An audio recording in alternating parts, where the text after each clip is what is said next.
ایمان کی روشنی تو بتاتی ہے کہ فلاں کا تمہارے اوپر کیا حق ہے، فلاں کا تمہارے اوپر کیا حق ہے۔ قرآن نے، سنت نے، نبی نے، اللہ سبحانہ و تعالیٰ نے، سب نے تمام جو ہمارے عزیز و اقارب ہیں، دوست احباب ہیں، رشتہ دار ہیں، ذوی الارحام ہیں، سب کے حقوق اللہ نے بیان فرما دیے، اس کے رسول نے وضاحت کے ساتھ بیان فرما دیے۔ قرآن مجید نے ہر چیز کو کھول کھول کے بیان کیا، رسول اللہ نے اس کی تفسیر اور تفصیل کر کے ہمیں بیان کیا اور بتایا ہے، نتائج و عواقب بتائے ہیں کہ اگر اس پر عمل کرو گے تو یہ تمہارے لیے اچھائی ہے، اگر نہیں عمل کرو گے تو تمہارے لیے بربادی ہے۔ اس تباہی اور بربادی کو وضاحت کے ساتھ اللہ اور اس کے رسول نے بیان کر دیا، اور کہیں پہ بھی ظلم کو روا نہیں رکھا، کسی کمزور پر ظلم نہیں ہونے دیا۔ خاتون جناب رسالت مآب صلی اللہ علیہ وآلہ وسلم کی خدمت میں حاضر ہوئی، عرض کیا یا رسول اللہ میری 2 بچیاں ہیں، میرا خامند مر گیا ہے، اور میرے خامند کے جو رشتہ دار ہیں، عزیز و اقارب ہیں، بھائی ہیں، انہوں نے میرے خامند کی تمام جائیداد پر قبضہ کر لیا ہے۔ اب یہ میری بیٹیاں ہیں، میں ان کو کہاں سے کھلاؤں، کہاں سے پلاؤں، ان کی ضروریات میں کیسے پوری کروں؟ یہ در بدر کے دھکے کھا رہی ہیں، ان کے پاس نہ رہائش کا کوئی بندوبست ہے، ان کے پاس نہ خورد و نوش کا کوئی انتظام ہے۔ رسالت مآب صلی اللہ علیہ وآلہ وسلم جیسا رحیم و کریم کون ہو سکتا ہے، جسے خود خدا نے ارشاد فرمایا وَمَا أَرْسَلْنَاكَ إِلَّا رَحْمَةً لِّلْعَالَمِينَ، کہ ہم نے جہان والوں کے لیے آپ کو رحمت بنا کے بھیجا ہے۔ آپ خاموش رہے، پریشان رہے، آنکھوں سے آنسو آئے، ایک غم کی کیفیت آپ کے چہرے انور پر سب دیکھ سکتے تھے، لیکن رسول نے تو کبھی کوئی ایسا کام نہیں کیا تھا اپنے ظاہری حیات طیبہ میں جو اللہ کی منشا اور اس کے حکم کے بغیر ہو۔ آپ خاموش رہے اور ارشاد فرمایا اللہ تمہارے لیے کوئی انتظام جو ہے وہ کر دے گا، اور پھر دل ہی دل میں اللہ سے دعا مانگی کہ مولا یہ خواتین جو میرے معاشرے کی پسی ہوئی مظلوم خواتین ہیں، ان کے ساتھ یہی کچھ ہو رہا ہے جس طرح یہ خاتون میری بارگاہ میں آ کر مجھ سے سوالی ہوئی ہے،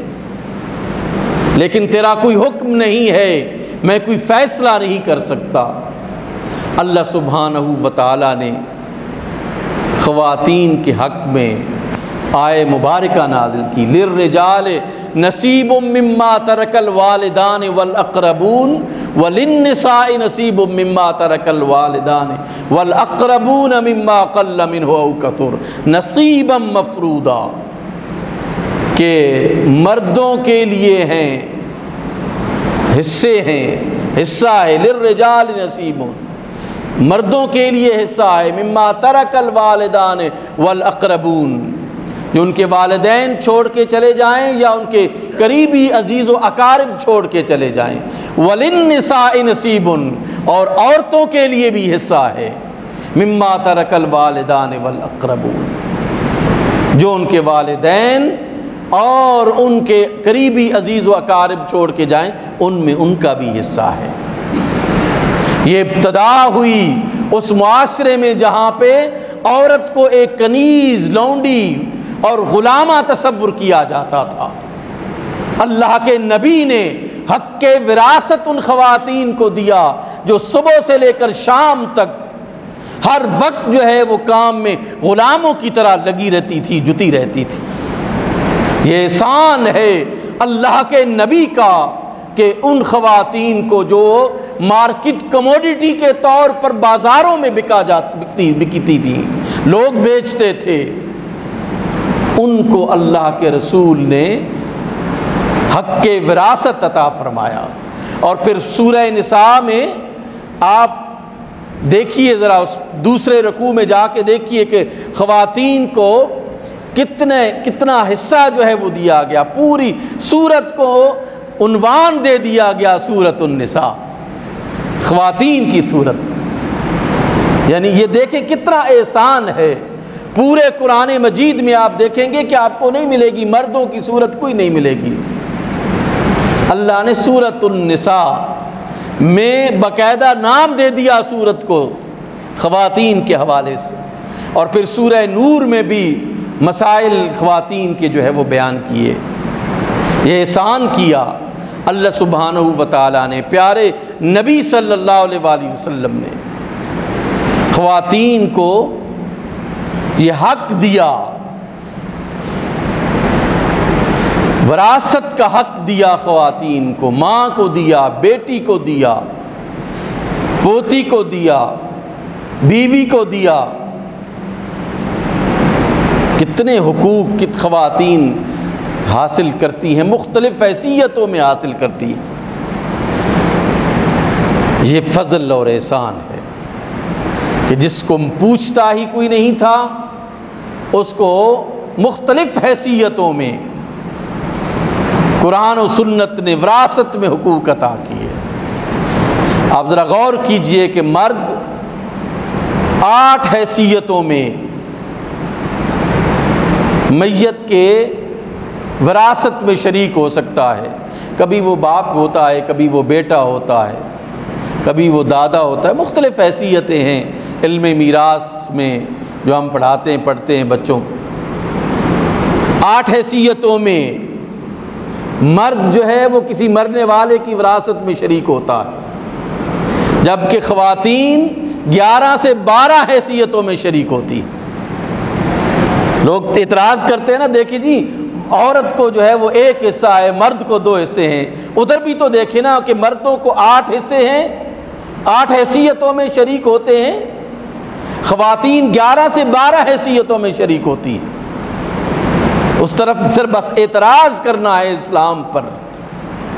کہ یہ ایسا ہے، عورت کو تو اس بنیاد پر تحریکیں چلائی جاتی ہیں کہ عورت کو تو آدھا حصہ ملتا ہے، آدھا حصہ ملتا ہے، تو ادھر نہیں دیکھتے کہ 8 حیثیتوں میں مرد شریک ہوتا ہے وراثت میں، 11 سے 12 حیثیتوں میں عورت شریک ہوتی ہے، تو زیادہ حصہ عورتوں کو ملتا ہے، مردوں کو نہیں ملتا، ایک شیئر ہولڈر کی حیثیت سے۔ آپ قرآن مجید نے آج سے 1400 سال پہلے جو حقوق وراثت میں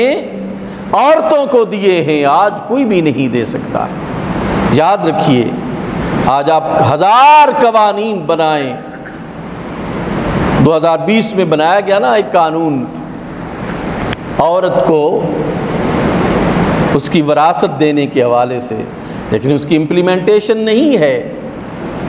1400 سال گزر گئے، عورتوں کو اللہ نے حق عطا کیا اور مسلمان سوسائٹیز میں ان کو حق ملتا تھا۔ آج عورتوں کو حقوق جو ہے وہ نہیں ملتے، اور اس کی وجہ دین نہیں ہے۔ یاد رکھیے، دین نے بالکل واضح طور پر بیان کر دیا ہے، قرآن و سنت نے واضح طور پر بیان کر دیا ہے۔ جب آپ سسٹم کو اتنا تباہ و برباد کر دیں گے